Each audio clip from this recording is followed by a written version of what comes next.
Professor Gilbert Khadiagala, international relations analyst from the University of Witwatersrand, joins us to unpack the conflict in Gaza. Prof. Gilbert, good afternoon, and thank you for your time with us here on the SABC at this hour.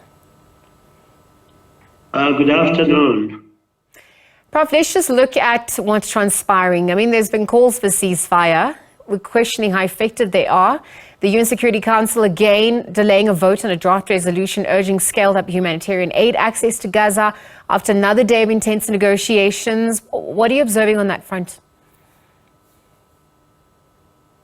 I think there is more optimism on that front because the US has expressed interest in that UN resolution. It's a very watered-down resolution because it combined a ceasefire and humanitarian assistance to the people in Gaza. But what the US has done is that it has, in fact, succeeded in taking away the ceasefire component of the agreement. So what we only have in the agreement is that there will be access to humanitarian assistance through the United Nations to Gaza. But there's no talk of a ceasefire. And you see, the problem is, if you don't have a ceasefire, then it's really not an ideal moment, an ideal conditions for the supply of humanitarian assistance. So one can argue that, in fact, there is some movement on that front. But again, there isn't really much of what you would describe as a breakthrough with regard to the cessation of hostilities and the ending of that war, which has been going on for the last 77 days. So with the humanitarian crisis also unfolding, recent reports suggesting 390 Palestinians have been killed and 734 injured. We're also seeing the EU having adopted $130 million aid plan for Palestinian authorities. Is this a step in the right direction? It's a step in the right direction. You see, there are a lot of countries that are really willing to assist on the humanitarian front. And the EU coming up with that amount to support the Palestinian Authority is just an indication that there is international goodwill towards the people of Gaza. The obstacle is how do you get credible assistance to this region if there is no cessation of hostilities. So I think there is need for more campaigns around the issue of ending the war and trying to find a solution to the problem that would then alleviate the suffering of the people in Gaza, because there have also been predictions, as you said from the beginning, that in 6 months there will be hunger, extreme hunger in the Gaza Strip. So if we don't work as fast as we can, things are going to get worse and worse. And that's the big worry. The issue of assistance is there. No, absolutely, Prof. And that brings us back to the question of the role of BDS movements, etc. How do you think this is also going to have to intensify or scale up, given the reality on the ground and what we're witnessing in terms of the pace of it all?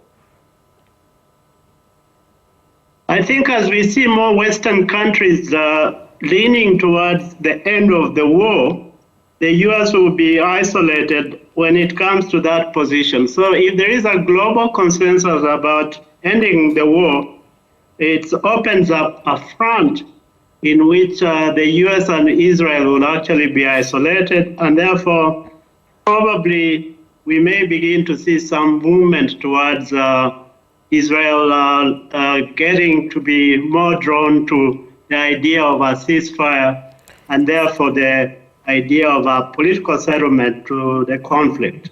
But currently there isn't any movement on the part of the US.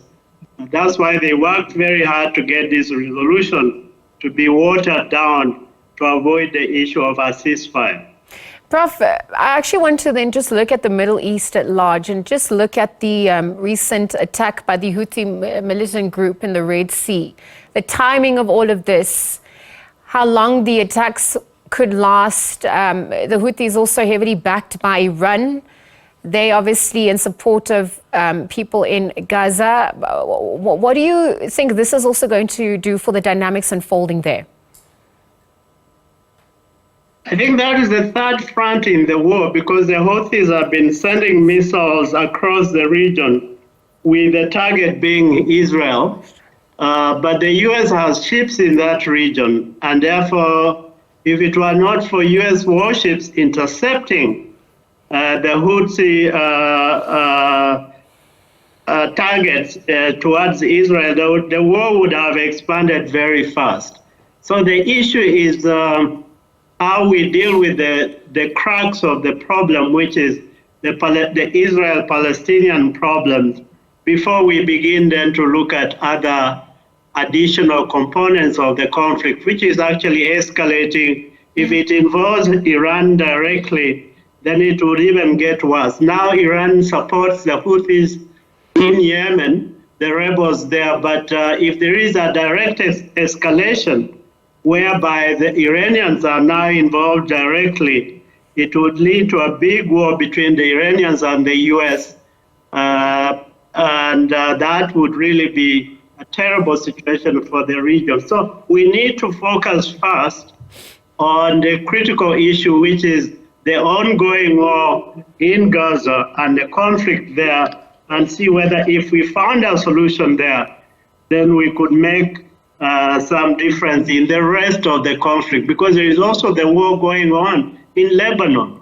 Yes. And Israel is involved in hitting targets, Hezbollah targets in Lebanon. So this war is getting worse, but I think we need to be focused on the primary conflict, which is the Israel-Hamas conflict.